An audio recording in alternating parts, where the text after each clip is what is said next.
Yeah, all of these sleeves are cool, but do you want to guess how much these ones cost? Oh my God!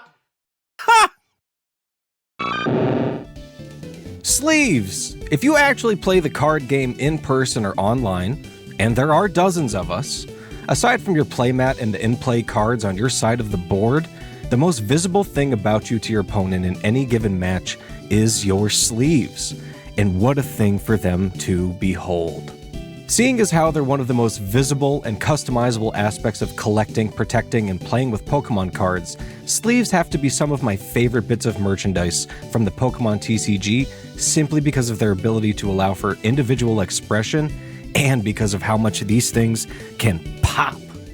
I'm not sure if it's the materials used or the designs themselves, probably a combination of the two, but sleeves have some of the most delightful and joy-sparking arts in the franchise. They're basically trading cards in and of themselves, especially with some of the older official sleeves and their elusivity.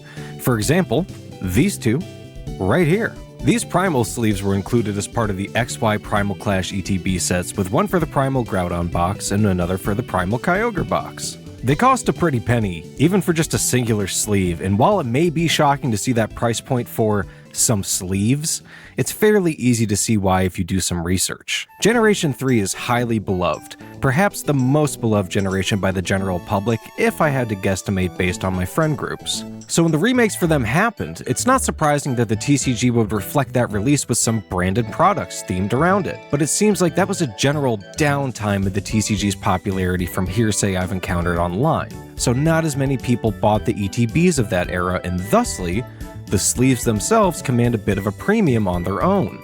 I wasn't playing the games or collecting cards at the time, so I don't have many sleeves from that time period, but boy are they fun to hunt for on eBay. It's actually become a daily hobby of mine to peruse singular sleeve listings and start making checklists of ones that I want to batch order. Sleeves have been around for quite a while, originally released for CCG/TCGs specifically in 1995 by Ultra Pro as your typical clear sleeves. But since then, they've become a cottage industry in and of themselves, especially within the realm of the Pokemon TCG. There have been licensed Ultra Pro sleeves included in or with official products for a long time, so their legacy lives on with TCG still, quite obviously, if you view their product lines. And while some of those do look nice, what I'm specifically interested in are the ETB sleeves and the Pokemon Center sleeves. Now, there isn't a particularly thorough list of the history of Elite Trainer box sleeves in any one place online, but it is possible to try and piece together information from the spread out pages of history on various wikis. To the best of my knowledge, sleeves first started appearing in ETBs in the black and white era, which makes sense because that's the era that ETBs were introduced, and while sleeves missed the boat on the first ever ETB, that being Plasma Storm, they made their way into the second box, which was the Plasma Blast set, with these nifty Genesect sleeves in August of 2013. You know I had to pick up a piece of Pokemon history for not just the channel, but myself. I ain't buying the whole pack or an ETB itself. I'm Pokemon card rich, not rich, and even then. Regardless, there have been lots of cool arts throughout the years, and my favorite that I've seen are the Ho-Oh sleeves from the Shining Legends ETB. The amber coloring of Ho-Oh on top of the deep bronze backing looks highly striking just through the internet photos that I've seen, and I can't wait to get my hands on some physical copies of them soon enough to see how vibrant the coloring actually is in person. Because if there's one thing that ETB sleeves all have in common, at least that I've seen, is bold design with punchy colors and fantastic amounts of pop to the art itself. Not all of the ones we'll see today are ETB sleeves, but it's pretty easy to tell which ones are.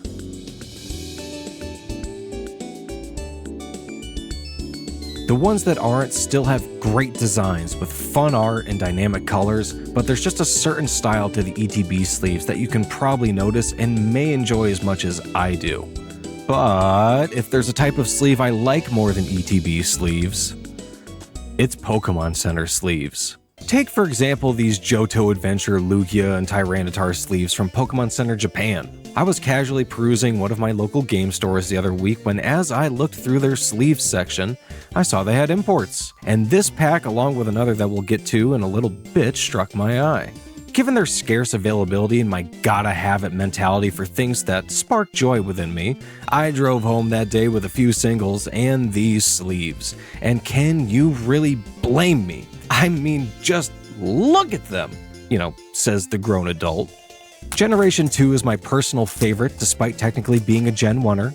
Yes, I'm old compared to a lot of you, being that I'm 251 years young this spin around the sun and have seen the rise and fall of empires, but I'm young at heart. And with Generation 2 being my favorite, I'm an absolute sucker for anything featuring it, especially since creatures, or even really just every bit of the Pokemon machine, seems to like talking about every generation except for the second ever since the release of Heart Gold and Soul Silver, though that does seem to be changing slightly in recent years. But we've had a 151 set and a black and white set. Where's the proper Gen 2 set, creatures?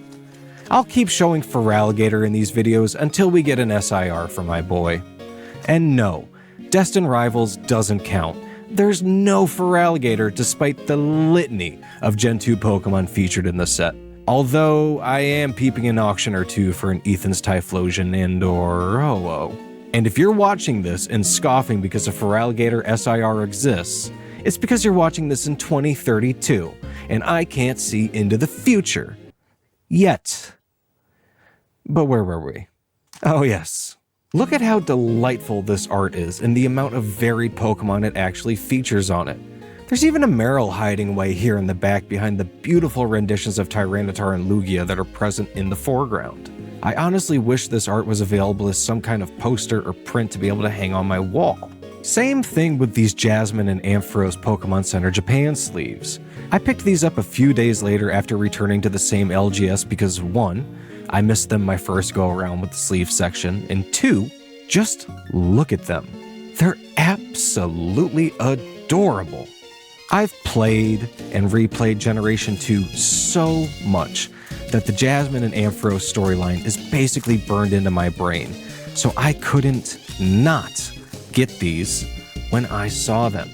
Though for both of them, I'm hesitant to even use them for my cards given how precious the art is on both of them, and I don't want any kind of wear to occur, though it can't be helped that I'll eventually use them and probably be much happier with my collection for it. So as you might be able to guess based on the video's title and content so far, some people enjoy collecting sleeves like trading cards and have binder pages full of them. I'm honestly considering starting to do that myself. You've seen some of my small collection of singular sleeves, and while it's not large, it's mine. And I'm very happy with the choices I've made. Particularly this first partner Pokemon sleeve that was released before some of you viewing this video were probably even born.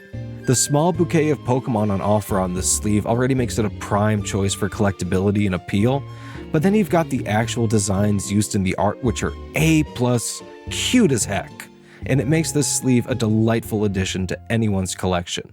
This is a slight aside, but it's kind of important to our sleeve story here. Folks are starting to get wise to the fact that you shouldn't sleep on the Simplified Chinese exclusive cards and accessories. Simplified Chinese Collect 151 Journey Packs, that's a mouthful, are appearing more and more on my Reddit and Marketplace feeds, along with the other sets, collections, and accessories that are releasing there, like this Glider Pikachu sleeve.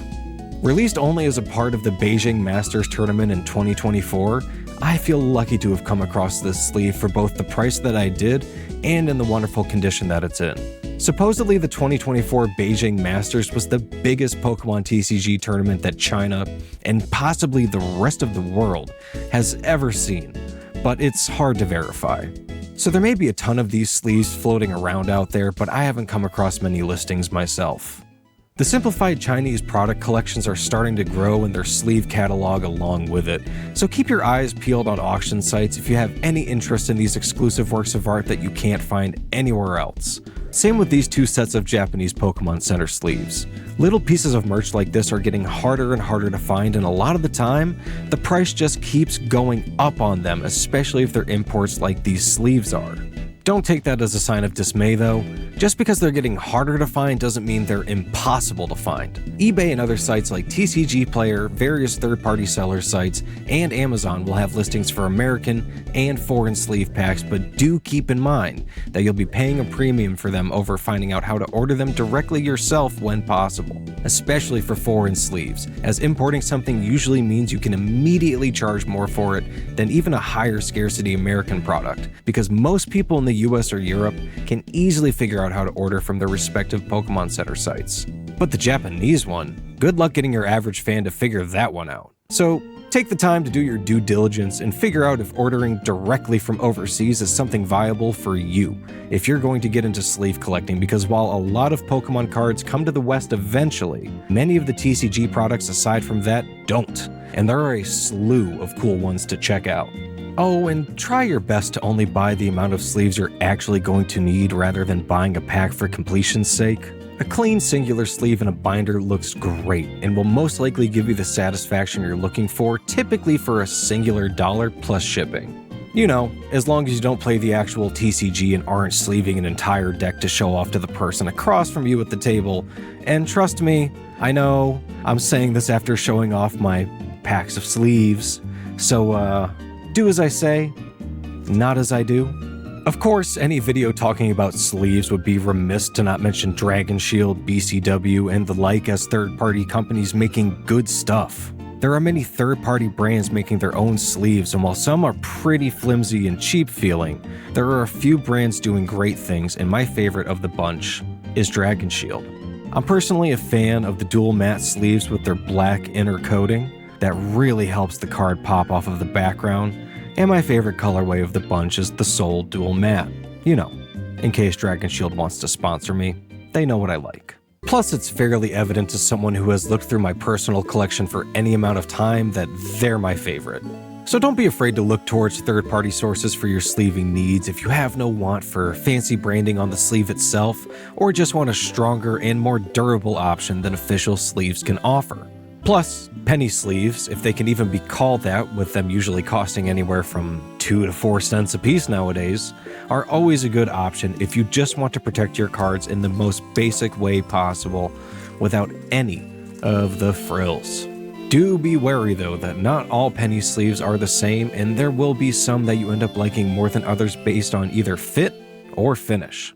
You can also find sleeves called perfect fits from various different brands that are designed to fit a card snug like a bug in a rug. Some of them will even offer the ability to seal the sleeve's top with a fold-over backing, and it's really handy for those instances where you're going to double sleeve a card, as you don't have to do the awkward upside-down inner sleeve dance to keep dust and debris from getting in. Do also keep in mind there are sleeves for things besides trading cards, so there are many different sizes of penny sleeve style products out there if you're looking to protect something bigger or smaller. Just measure what you want to sleeve, either getting that measurement in millimeters or converting it to them, and enter that size along with the word sleeve into Amazon or Google, and there are decent odds you'll find something very close to, if not the exact size you need. As a quick hint, tarot card sleeves work well for American-style booster packs. Team bags also exist and work well if you need to store a lot of cards together at once, even in Toploaders. Now, with the word Toploader said, there is also the topic of rigid sleeves to go over, but I feel they're worth a video in and of themselves due to the high amount of variability in the types of them and their varying quality. So for now, I'll just mention that the only rigid sleeves that I use in my personal collection with any consistency are Ultra Pro or BCW Toploaders. They just work. We will go over the litany of options available in this category one day though. Don't fret, dear viewer. All in all, and at the end of the day, choose the sleeves that fit your budget and your wants. Outside of playing competitively where there can be defined requirements for your sleeves, you can go crazy with it. And there are a litany of options out there to fulfill almost any protection or art-based desire you have for your collection. Whether you want to be simple with it, you have a desire for color coordination based on typing, or you just want to protect your favorite card with a sleeve that has your favorite Pokemon on it, know that there's a sleeve out there calling your name, just waiting for you to find it and fall in love with its design, its price, or both.